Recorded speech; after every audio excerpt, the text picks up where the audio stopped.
You're watching the MVP TV network. Today, District Attorney Paul Howard has determined that charges are definitely warranted in the murder of Rayshard Brooks. What happened was incredible. There were 11 charges with one officer, and I believe there was like 3 or 4 with the other. I apologize for not knowing the officer's name right now, but we'll get that to you later. But basically what happened is that we found out more information today about not only the homicide itself, but actually one of the officers kicked Rayshard after he was murdered. Kicked him, and the other officer put his foot on his shoulder. Now you would think that after George Floyd that we would have learned by now this massive movement, Black Lives Matter, and yet less than a week later we're talking about charges of somebody kicking a guy when he's down, and then his words were, "I got him." So this is day 20 of the protest. And of course on day 15 we lost our dear brother Rayshard Brooks. And so today, the district attorney announced charges in the case for felony murder and 11 other counts. We found out new facts that we didn't know before, like Mr. Brooks was kicked while he was down, and they stood on his shoulder.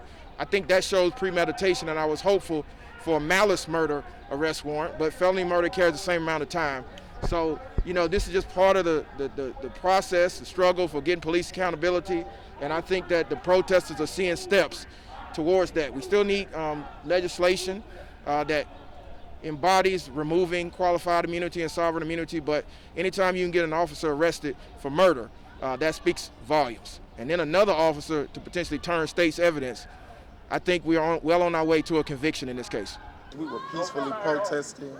There was a mad driver who felt compelled to drive through the protesters and hit us, which is unfair because now we need him to be picked up.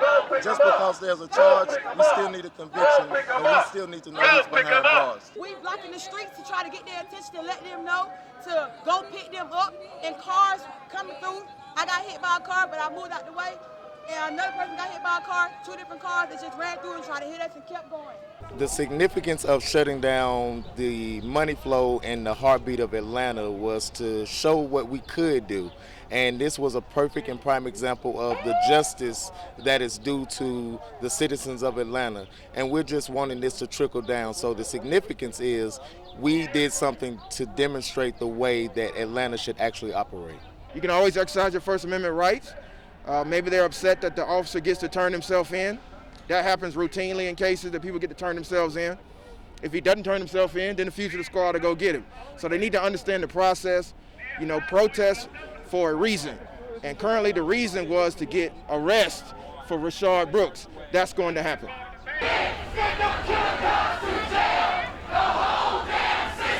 As you see, these young people are for real.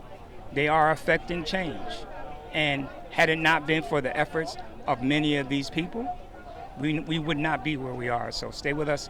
We'll bring you more of all that's going on here downtown with this case and many others on MVP TV Network. You're watching the MVP TV network.